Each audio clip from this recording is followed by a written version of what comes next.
해화문 앞에 나와 있습니다. 오늘은 대학로 상권에 대해서 알아보겠습니다. 태조 이성계는 한양 천도 후 동대문, 서대문, 남대문에 4대문을 만들게 됩니다. 그리고 그 사이에 4소문을 만들게 되는데요. 그 4소문 중에서 동쪽과 북쪽 사이에 있는 문이 이곳 회화문입니다. 이렇게 4대문과 4소문을 만든 후에 주변을 성곽으로 둘러칩니다.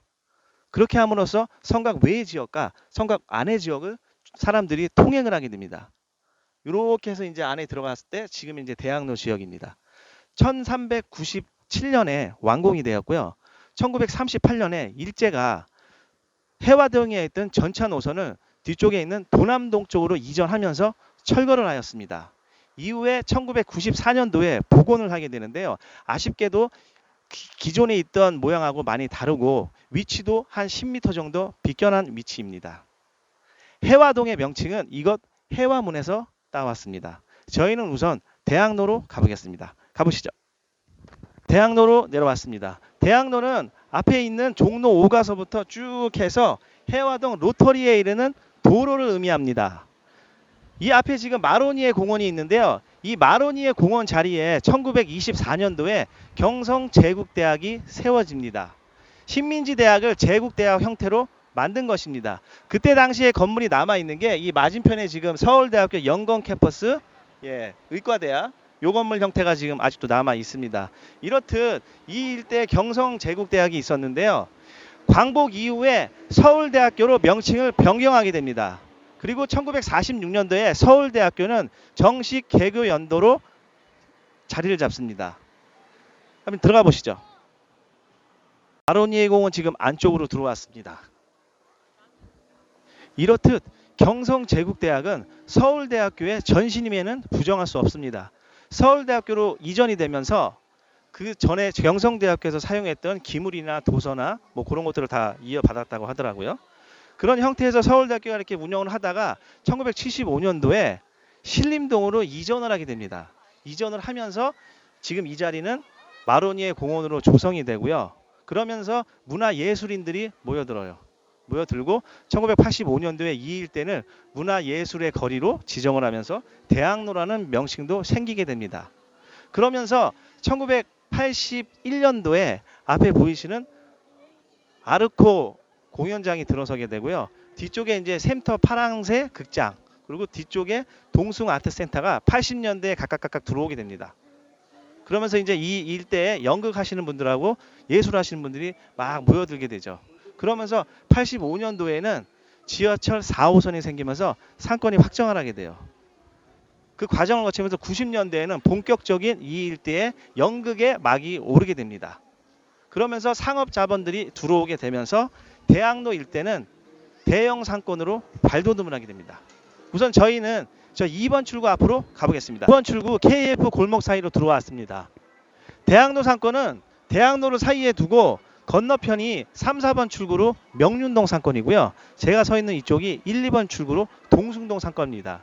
이 일대의 주 소비층은 서울대학교 병원하고요. 한국통신방송대학교하고 성균관대학교 사람들이 주 소비층이 되어 있습니다. 주말에는 이제 외부에서 많이 들어오고요. 잠깐 앞으로 오실까요? 요 뒤편에 보시는 지금 건물이 샘터 파랑새 극장입니다. 지금은 이제 다른 명칭으로 바뀌었는데 건물이 79년도에 준공을 시작했어요. 당시에는 이 일대가 허화 벌판이었습니다. 그리고 지금 여기가 주거 지역이에요. 요 건물이 들어서면서 하나씩 이렇게 들어섰는데 주거 지역이다 보니까 저층 건물 형태로 이렇게 지금 들어섰습니다. 일단은 여기가 지금 메인으로 보시면 되고요.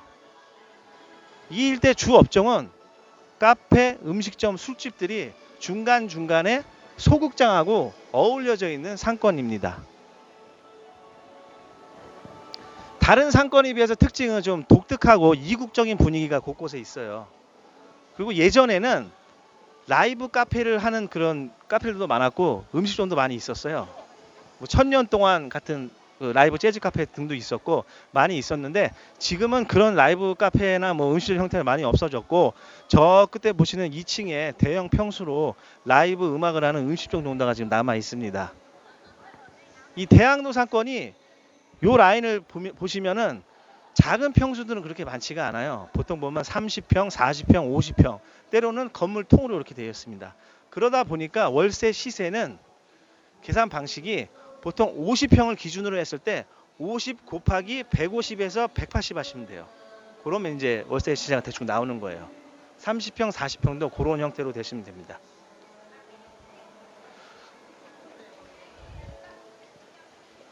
업종들도 보면은 그 20, 30대 여성들이 좋아하는 그런 업종들 많이 되어 있고 메뉴 구성이 그렇게 되어 있더라고요. 제가 그 조금 전에 식사를 했는데 여기 와서 밥집을 좀 찾아봤는데 제 입맛에 맞는 업종은 없더라고요. 제가 좀 예? 시골틱해서 그런지 몰라도 보통 보면 이제 뭐 젊은 사람들이 좋아하는 그런 음식들 업종. 아로니에 공원 쪽이고요. 예. 주택가로 되어 있습니다. 일단은 여기까지 왔고요. 다시 반대편으로 한번 가보시겠습니다. 예. 1번 출구 스타벅스 골목 사이로 들어왔습니다. 쭉 한번 가보시죠. 아까 그 메인 길이고 그 옆에도 이렇게 지금 길이 있어요. 한번 들어가 보시죠. 사람도 그렇고 상권도 그렇고 전성기란 게 있잖아요. 이 대학로 전성기는 90년대가 전성기였어요. 90년대 말까지는 화려했고 이제 2000년도에 접어들면서 살짝 꺾이기 시작합니다. 이제 그것을 만회하고자 2004년도에 이 일대를 문화지구로 지정을 합니다. 이제 그러면서 대기업과 일부 이제 기업들이 진출하게 되고 정부에서는 지원을 해줘요. 그래서 세제 혜택과 건축 완화 뭐 그런 것들을 지원을 해줘요. 그러다 보니까 이제 그 기업들이 이렇게 보시는 바와 같이 일부는 건물을 매입하고 하면서 재건축과 리모델링을 시작을 합니다. 우리가 신촌하고 건대하고 홍대를 비교해 보면 이런 똑같이 오래된 주거 지역에 들어선 건물 형태인데 거기는 좀 지저분하잖아요.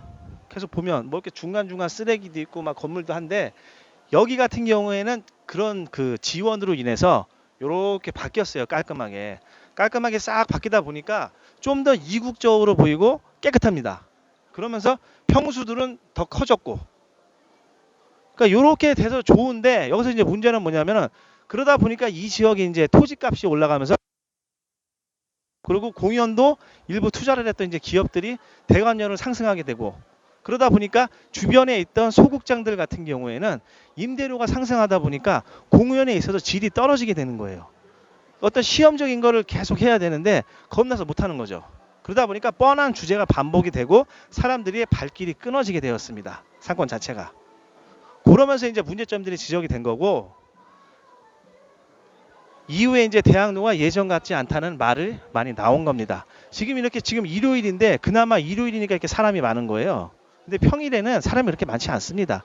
특히 여기는 월요일 같은 경우에는 공연의 거의 50%가 문을 닫기 때문에 사람들 발길이 작고 또 상권의 기복이 월, 화, 수, 목, 금, 토를 보면 매출의 기복이 커요. 그러니까 평일날에 같은 경우에는 매출이 많이 떨어지기 때문에 한 달 평균으로 따지면 그렇게 재미는 없습니다. 그리고 보시는 바와 같이 평수들이 이렇게 크게 돼 있기 때문에 임대료가 비싸요. 예. 그러니까 이익 측면에서도 그렇게 재미는 뭐 이렇게 많지는 않고, 예. 그런 이중적인 지금 상황이 있습니다. 그래서 만약에 지금 어떤 사람이 오래간만에 대학로로 딱 왔으면은 이런 생각할 거예요. 야, 대학로 이렇게 바뀌었어? 막 좋네. 그런데 따지고 들어가 보면은 매출은 재미가 없는 상황이 되었고 또 문화지구로 지정되면서 지역 주민이나 일부 뭐 관계자들은 좋을지 몰라도 상권 측면에서 보면은 여기가 뭐 감성 주점이나 뭐 이런 것들이 못 들어와요. 클럽도 못 들어오고 그렇게 지정을 하다 보니까 그러면은 그 상권의 시간이 단축이 됩니다. 그래서 평일날에 뭐 9시만 넘어도 사람들이 그렇게 있지가 않아요. 그러니까 그런 장단점이 있는 거죠. 그러니까 그런 걸 여러 가지를 고려하셔서 여기는 판단을 하셔야 되는 상권입니다. 예. 그런데 뭐 이렇게 생각할 수 있죠. 내가 정말 돈이 많아가지고 깔끔하게 이런데 대학로에서 뭐 한번 하겠다 하시는 분은 괜찮은데 어떤 뭐 매출이나 이익 측면을 봤을 때는 그렇게 현재는 좀 그런 한계성이 있다라는 말씀을 드리고 싶습니다. 일단 여기는 여기까지 봤고요. 다시 저 건너편으로 한번 가보시겠습니다. 가보시죠. 4번 출구에서 명륜동 방향으로 들어가고 있습니다. 여기서부터 성균관대학교까지가 메인 도로고요. 월세 시세도 가장 비싼 곳입니다. 이 일대가 조선시대 때 성균관 유생들이 풍류를 즐겼던 곳이에요. 그리고 성균관대학교는 조선시대부터 젊은 청년들이 들끓었던 지역이었습니다. 80년대까지는 곳곳에 시장들이 함께 형성되어 있는 상권으로 되어 있었고요. 또 80년대 이곳이 민주화 투쟁을 했던 곳이에요. 그래서 젊은 대학생들이 민주화 운동을 하면서 젊음을 불태우고 많은 희생이 있었던 곳입니다.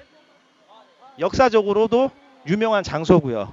그런데 지금은 아이러니하게 이렇게 바뀌어가지고 대부분 매장들이 휴대폰 매장, 화장품 가게, 뭐 빵집들 이렇게 프랜차이즈 매장 위주로 바뀌어버렸습니다. 음식점들은 그렇게 많지는 않고 곳곳에 이렇게 조그만 분식점이나 이런 형태로 되어 있습니다. 이곳은 10대, 20대들이 많은 상권이에요. 그렇다 보니까 객단가는 그렇게 높진 않습니다. 그런데 상대적으로 또 월세는 세요. 저기서부터 쭉 들어왔는데 도로변으로부터 기준으로 하면 10평 기준으로 1층이 1,000만 원부터 쭉 들어갑니다. 그래서 월세가 그렇게 싸진 않아요. 이쪽 한번 와보시죠.